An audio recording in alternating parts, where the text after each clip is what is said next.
Bueno, vamos a ponernos serias. Por desgracia, las situaciones de acoso no solo ocurren en Hollywood.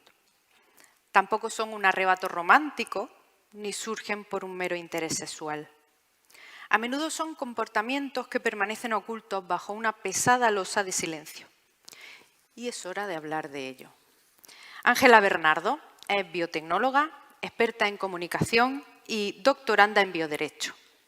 Trabaja desde hace casi una década en periodismo científico. Es redactora en Cibio y autora del libro Acoso, Me Too en la ciencia española, muy recomendable, publicado por Next Door Publishers. Antes colaboró con otros medios de comunicación como Hipertextual o la revista Jotdown. Si no me equivoco, ella nos acompaña de forma virtual. Os voy a dejar con su charla Ni amor ni sexo, una cuestión de poder.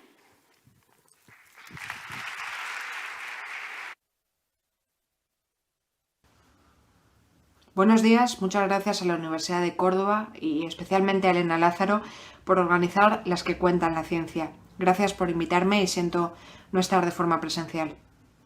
Hoy voy a hablar de unas situaciones que no son fruto de un interés sexual o de un interés romántico. Vengo a hablar de unas situaciones que son fruto de un abuso de poder. Y para ello tenemos que remontarnos 115 años atrás en el tiempo. Tenemos que viajar hasta 1907. Fue el año en el que las mujeres votaron por primera vez en una pequeña región europea que hoy conocemos como Finlandia, y también el año en el que un autor británico, Kipling, ganó el Premio Nobel de Literatura. En 1907 también ocurrió algo que ha pasado desapercibido durante décadas.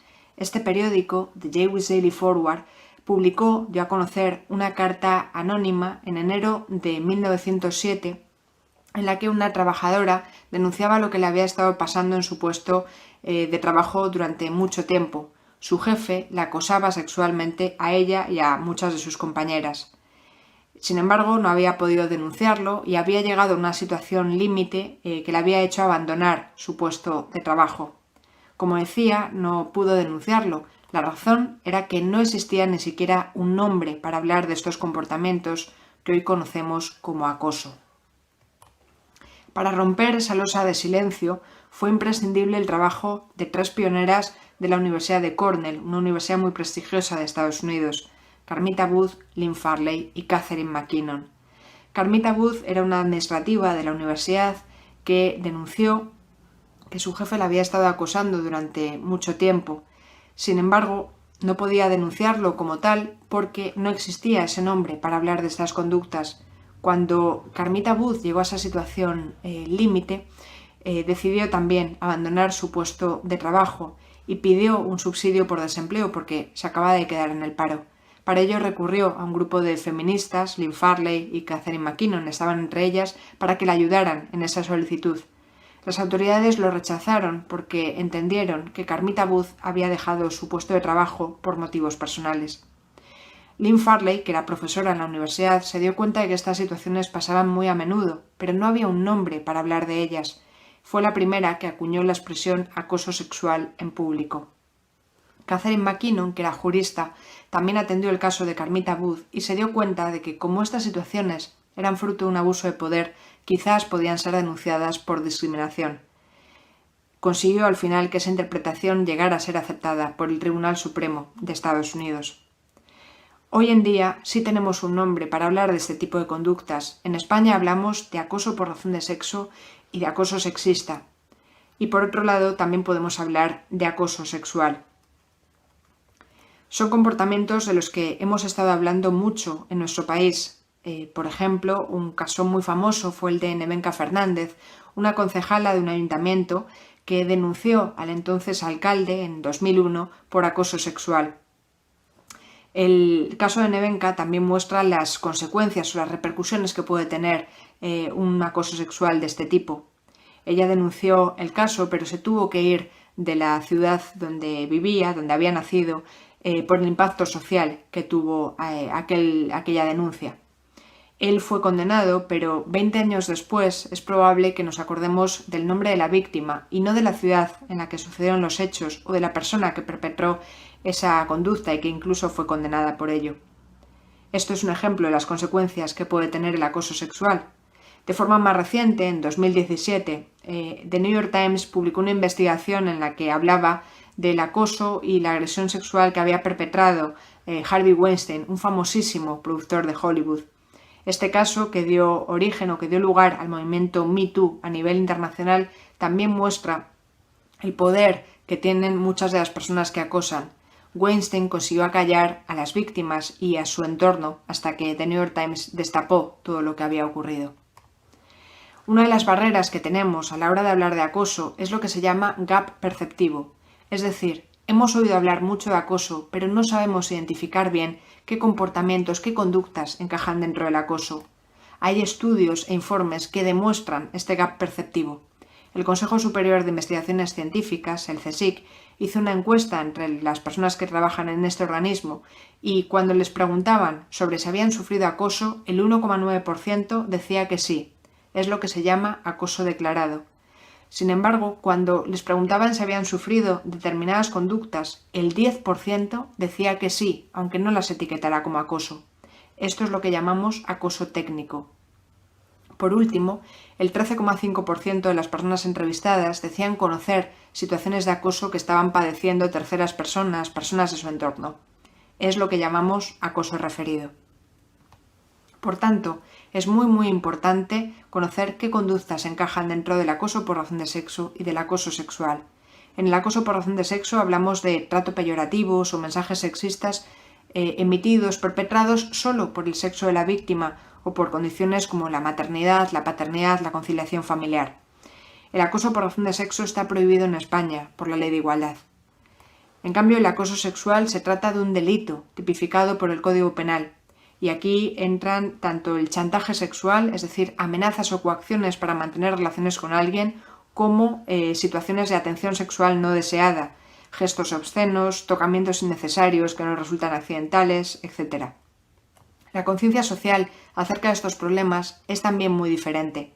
En el iceberg de la violencia sexual, encima del agua, las conductas visibles que no son toleradas por la sociedad, que la ciudadanía rechaza, están, por ejemplo, el acoso, el abuso y la agresión sexual.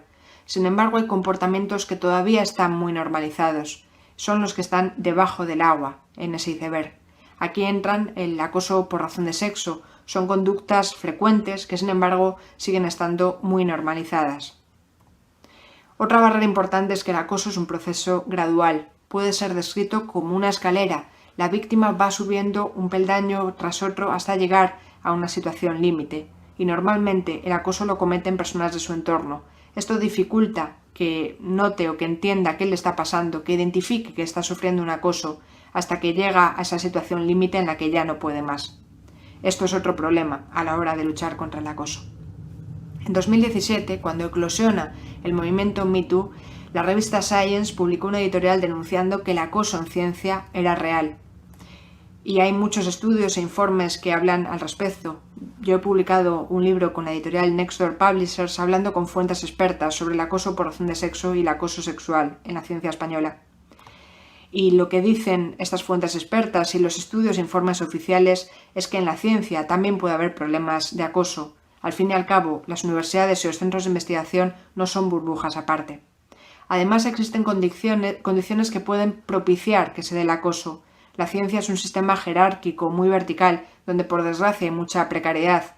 Y si es tu jefe, por ejemplo, la persona que te acosa y de él depende que termines la tesis o que estés en un proyecto de investigación, es difícil que denuncies ese acoso.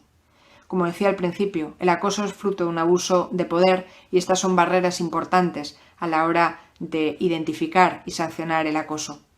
Ha habido casos en el ámbito de la ciencia durante años. En el acoso por razón de sexo, uno de los ejemplos famosos, si lo vemos bajo la perspectiva actual, fue el de Rosalind Franklin, una de las científicas que contribuyó al descubrimiento de la doble hélice del ADN.